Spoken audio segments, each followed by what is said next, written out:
Thank you. All right, let's get reaction now to the move by the Fed from our Fox panel. Biz Radio Network host Mikey Norman.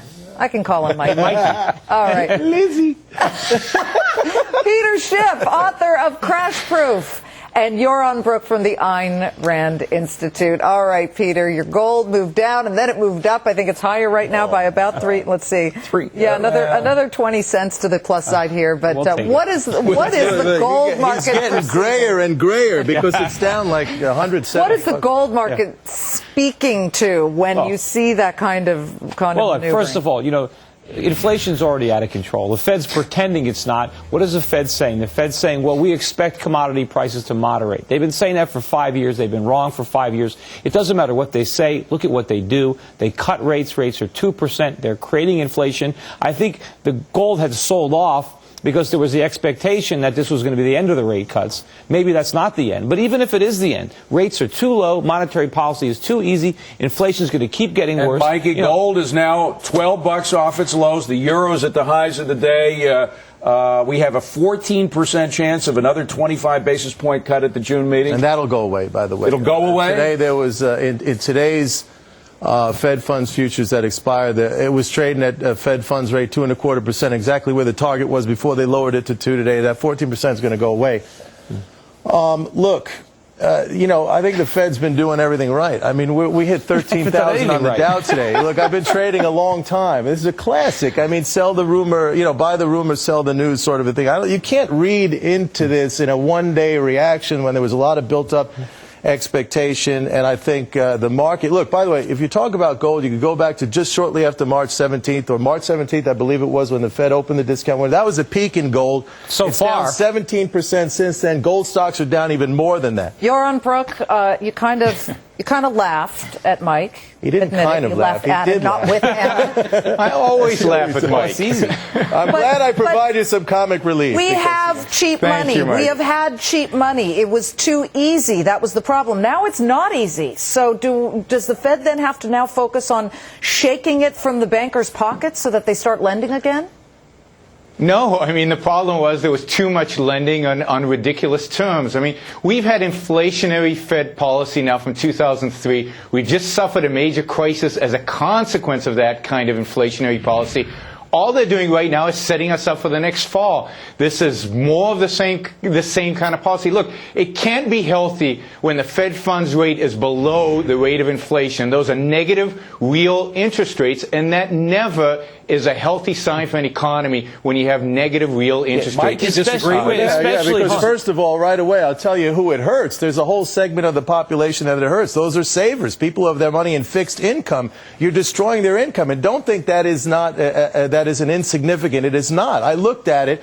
It's about 16% of all personal income. Wages are about 46%. So it's a significant part. And when you lower rates down towards zero, you destroy the income of a very important segment. That's not good. I'm saying that it's not good to destroy saving. We want more saving, not less saving. But, there is no connection between the overnight lending rate and inflation. Okay. First of all, you're right. Yes, savers are being hurt by low rates, but they're also being hurt by inflation, which is robbing them of their purchasing power, in addition to the income. Absolutely. We got the GDP numbers that came out today. The government claims the economy grew 0.6% annualized in the first quarter, but they pretend inflation was only 2.6% for the year. Peter, there's no way that's true. Peter, who knew how good we had it in 2001 to 2005? Because we had a pretty stable economy. We had much lower, oil has quintupled since 2002 in price.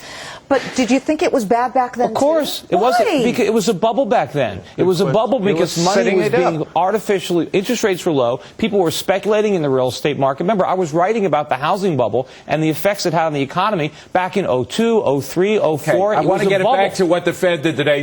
Because of what the Fed did, do you think there is a better possibility that we're going to see more rate cuts down below 2%? I don't think we're going to see more rate cuts, but you never know. Look at Citibank today. We could get bad news in the next few weeks that could change the Fed's perception. Look, the Fed, we keep saying the Fed has insight into all these numbers that we don't see. The Fed's been wrong from the beginning of this crisis. The Fed, every time, has made false predictions about where things are heading. So I wouldn't be surprised if they're wrong again, and they'll have to change their direction. Yeah, here's your 5 seconds. If the Fed was wrong, we'd be at 10 10,000 Dow, not 13,000. All right. By the way, what does that have to do with the it? market is Dow can losing be its wrong. confidence fast in what the Fed did. It is only 10 up right now. It's what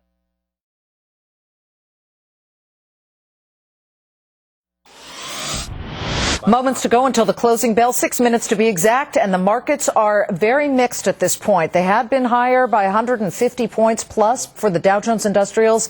Now we've eroded most of that. It's all about the Fed. That's when things really change. Let's get the last licks from our Fox Business panel, beginning with Sandra Smith on the floor of the New York Stock Exchange. Some glum faces there as we look like we're edging towards negative territory, Sandra. Some very disappointed faces down here indeed. We did, the Dow powered past that 13,000 level following the Fed's announcements, Dave and Liz. And, you know, we talked to Teddy Weisberg from Seaport Securities all the time. He came over and said it's an extremely bad sign that we weren't able to hold on to those key levels in the Dow and the S&P. He says at this point, the stock market's either going to power up like a rocket ship or we're going to go back down and test those lows.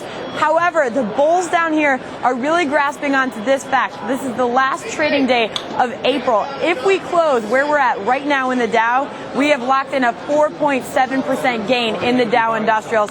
That's pretty good in the grand scheme of things. In fact, we looked back, and that would be the biggest 1 month gain that we've seen in the Dow in over a year, Dave and Liz. So some disappointed faces that we didn't hold on to today's gains, but the gains on the month, pretty good. All right, Mr. Bull, Mike Norman. That's right, and I deserve some credit around here.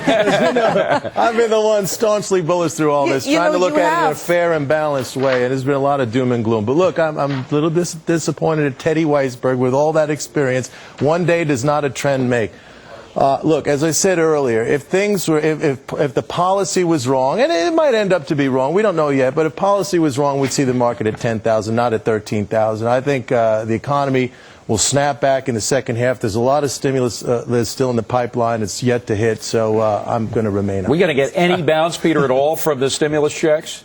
I don't think so. You know, the only reason the stimulus checks themselves don't bounce is because the Fed is printing all this money. Oh, that was good. I don't know why Good Mike line. is so proud of himself for being bullish. I mean, you know, so the should Dow is I up. be? Well, wait a minute, hold on. In fairness to Mike, 12,800 points is why he's proud of himself. A lot of folks did not expect that to happen. But relative to what? I mean, look where the Dow was years ago. I mean, the dollar is losing value. Money is declining. The fact that the Dow is at 12,000. They had the biggest increase in 1 week. 7 years. Mike, it's 1 week. So Look where it's been. Look at the trend and look where it is I'm today. sorry, Peter. I agree with you on many levels, but you could have bought, say, First Solar a year ago and made a lot of money because it's up significantly. No, well, sure, today. you could have You speculated. can make money in the stock market. But You're that's on- speculating. You're You- on you in can- on this because, you know, today the big news was that we saw the quarter point cut by the Fed, but we're suddenly talking about disparate issues. So can you bring us more to the center?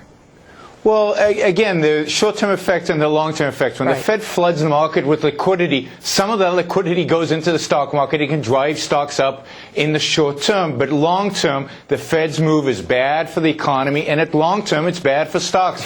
So no, we wouldn't be at 10,000 if the Fed was wrong. The fact that the Fed is wrong is going to hurt us a year from now, 2 years from now. 3 years from now, we're going to be paying the price, just like we've been paying over the last 6 months for the Fed being wrong in 2003. Mike, these are Yoron long-term talks about, effects, they're not short-term effects. My good friend Yoron talks about the Fed flooding the economy with liquidity. But if you look at bank reserves, particularly excess reserves, the amount in addition to what banks have to hold, there has been no change whatsoever. So whatever liquidity the Fed has been providing Because through they've lost money. through monetary operations, they've been taking it out. Now, if you go back and you look at post-2001 when Greenspan, I mean, there was an enormous spike. If you look at prior to Y2K when the Fed did the same thing, you could make the case at those points in time that the Fed really flooded. But they haven't been. Maybe they should be.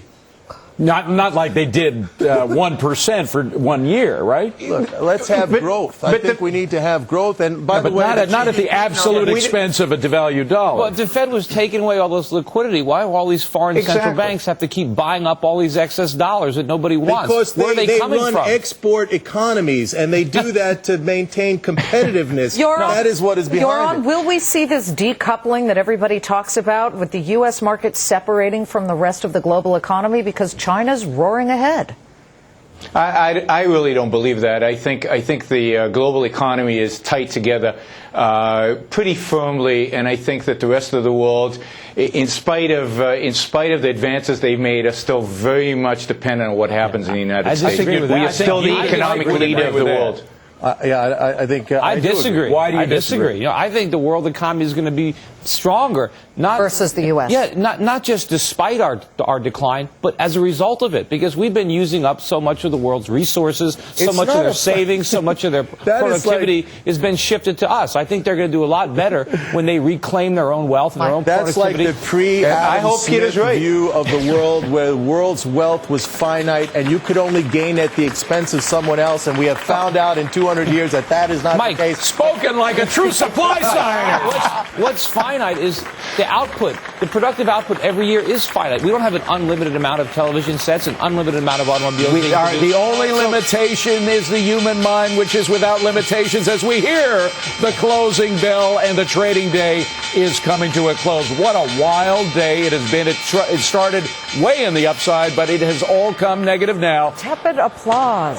Tepid very applause. tepid. In fact, Anemic applause very here. slow, and the only place they're exploding is NASDAQ, but there it is down by about 0.5 percentage point. The business day, however, continues, and here's some financial news you need to know from Fox Business. The Federal Reserve lowered